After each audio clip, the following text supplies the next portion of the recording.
안녕하세요. 사실과 자유 이승만TV의 주익종입니다. 오늘도 일본군 위안부 문제에 관해서 말씀을 드리겠습니다. 조선 내의 창기나 작부든 아니면 일본군 위안부든 여성 내지는 그 여성의 가족에게 전차금을 주는 게 일반적입니다. 그러니까 모집업자가 이 여성이나 이 여성의 가족, 부모 친권자와 접촉을 해서 전차금을 주고 대신 이 여성과 관련 서류를 넘겨받아서 데려가는 것이 일반적이었습니다. 그렇다면 업주와 여성의 부모 간에 업주가 전차금을 주고 여성의 가족으로부터 관련 서류와 그 여성을 넘겨받는 이 거래의 정체는 무엇이냐, 이걸 좀 따져볼 필요가 있습니다. 만약 전차금이 인신매매 대금이라면 공창의 포주나 위안소의 업주는 여성에 대한 상당한 지배권을 갖게 될 것입니다. 그 여성에게 매춘 행위를 강요할 뿐만 아니라 그 여성을 임의로 처분할 수도 있을 거예요. 처분한다는 말은 뭐 죽인다는 그런 뜻이 아니라 그 여성을 멀리 다른 곳으로 팔아 넘길 수도 있다 하는 겁니다. 조선 내 멀리 다른 지방이나 아니면 만주나 중국의 위안소로 팔아 넘길 수도 있다고 하는 것입니다. 이 경우에 여성은 공창이나 위안소에 갇혀 있는 성노예라고 할 것입니다. 그러나 전차금이 만약 선불임금이라면 여성은 계약기간 동안 성노동을 제공하기로 한 노동자인 것입니다. 그 임금을 전차금이란 형태로 선불받았기에 약정기간이나 전차금을 다 상환할 때까지는 공창이나 위안소에 묶여서 일을 해야 한다는 것입니다.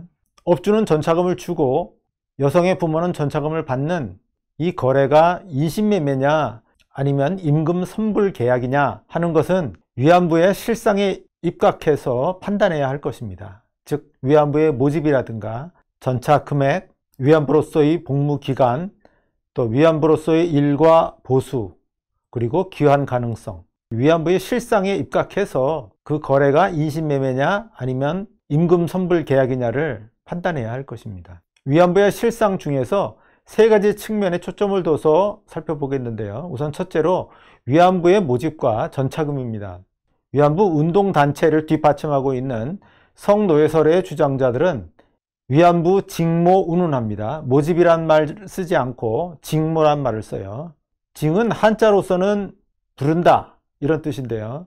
징병이라 그러잖아요. 병사로서 불러 모으는 거고, 그 다음에 세금을 징수한다 이런 말 쓰잖아요. 대개의 징을 하는 행위는 국가가 하는 거죠.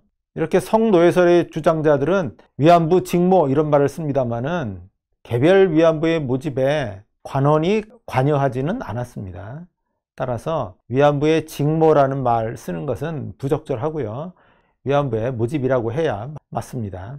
대개의 경우는 누차 말씀드린 바와 같이 모집업자가 부모와 여성을 감언이설로 꿰어서 그 여성을 데려가는 것입니다. 한마디로는 취업 사기인데 속임수가 들어가 있긴 하지만은 그 속임수에 여성이나 여성의 가족이 넘어가서 동의를 한 것이죠. 일례로 1942년 7월에 동남아로 갔던 약 700여 명의 위안단을 들어서 살펴보겠습니다. 지금 보시는 이 화면은 버마의 일본군이 1944년 8월에 연합군에게 항복한 후에 그 포로가 된 조선인 위안부와 일본인 업주들을 미군이 신문한 결과입니다. 많이 알려진 내용인데요. 이 보고서에서는 조선의 여성들이 위안부로 간 경위에 대해서 다음과 같이 설명해 놓았습니다. 이들 의뢰인들이 사용한 미끼는 다액의 수입, 가족의 부채를 변제할 수 있는 좋은 기회, 고되지 않은 노동과 신천지 싱가포르에서의 신생활에 대한 전망이었다. 이와 같은 허위 설명을 믿고 많은 여성이 해외 근무에 응모하고 200~300엔의 전차금을 받았다. 한마디로는 쉽게 돈벌이할 수 있는 편한 일자리가 있다는 이야기에 속아 넘어가서 위안부에 응모했다는 것입니다. 버마의 또 다른 위안소 업자에 대한 포로 신문 보고서에 의하면 한 업소에 22명의 조선인 여성이 있었는데 그들의 전차금은 대략 300엔에서 1000엔에 달했다고 하고요. 또 이 여성들의 연령도 19세에서 31세에 달했다고 해서 우리가 흔히 알고 있는 것처럼 10대 중반 전후의 나이 어린 소녀가 위안부로 끌려갔다고 하는 것과는 상당히 다르다는 것을 알 수가 있습니다. 네, 두 번째로는 복무기간인데요. 일본군 위안부로서의 복무기간은 보통 2년입니다.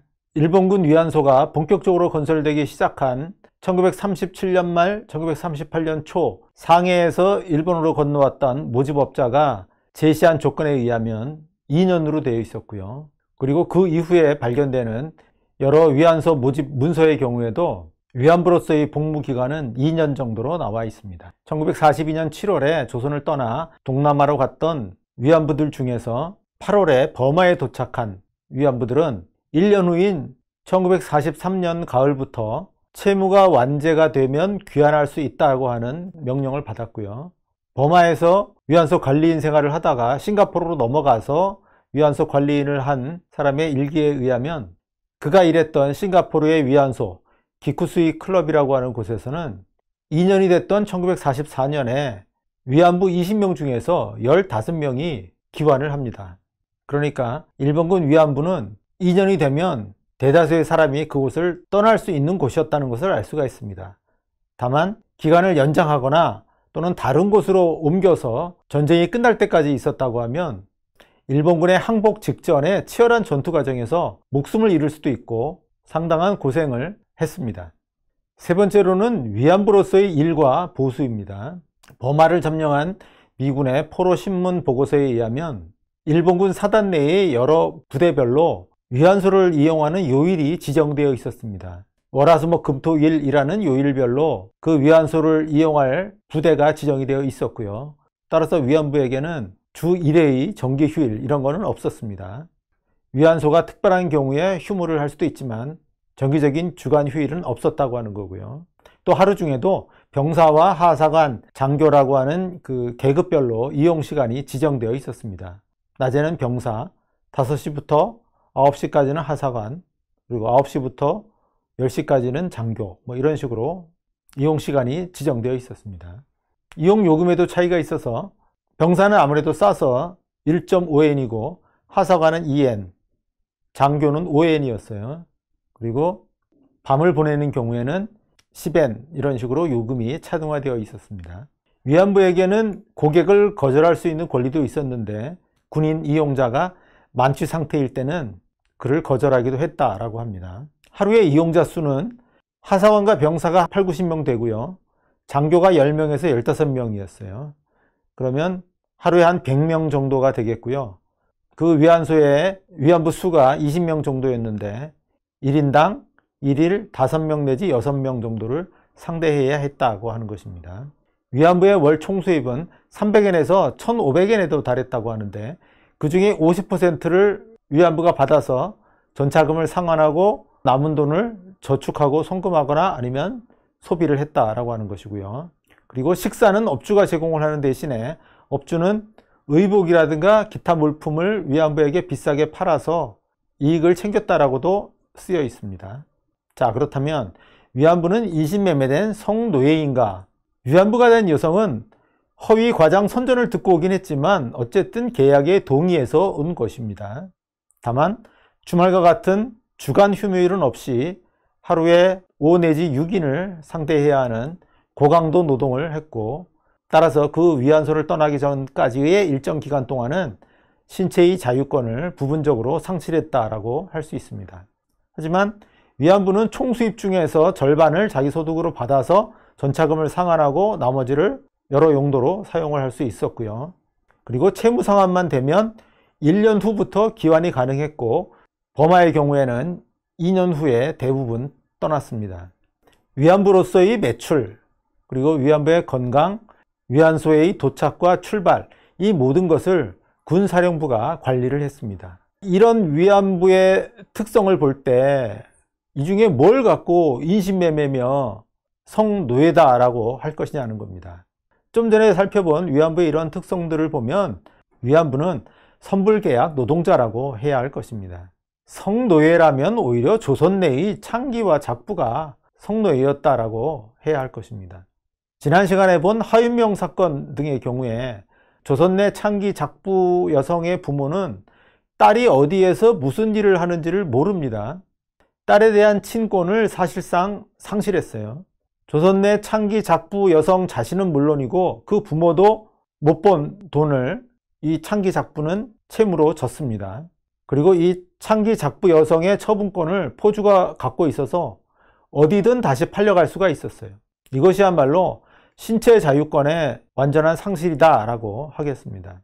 본래 공창 규칙상 전차금에 대해서는 이자를 붙일 수 없는데 경찰의 관리 감독이 느슨했기 때문에 실제로는 이자가 붙는 경우도 많았고, 또 비싸게 전매를 하면 그만큼 채무가 늘어나게 되는 것입니다. 이렇게 좀처럼 채무를 상환하기 어렵다고 하는 점에서 창기와 작부는 사실상 그 기한이 없었고요.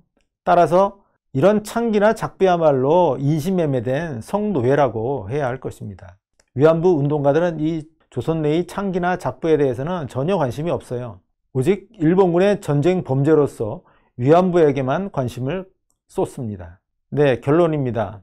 일본군 위안부는 인신매매된 게 아닙니다. 따라서 채무 노예도 아니었습니다. 그렇다면 뭐냐? 임금 선불 계약을 맺은 노동자였습니다. 성노예에 가까운 것은 조선에서 인신매매됐던 창기나 작부 여성이고, 따라서 진정 여성 인권에 관심이 있다면 이 조선 내 창기 작부 여성에 관심을 기울여야 할 것입니다. 그렇다면 조선 내 창기 작부와 일본군 위안부의 차이는 뭐냐? 전자에 대해서는 국가 권력의 관리나 감독이 느슨했던 반면, 후자에 대해서는 일본군이 엄격히 관리 감독했다는 점입니다. 이 일본군의 관리 감독 때문에 위안부 여성은 성노예가 아닌 것입니다. 네, 오늘은 여기까지입니다. 감사합니다.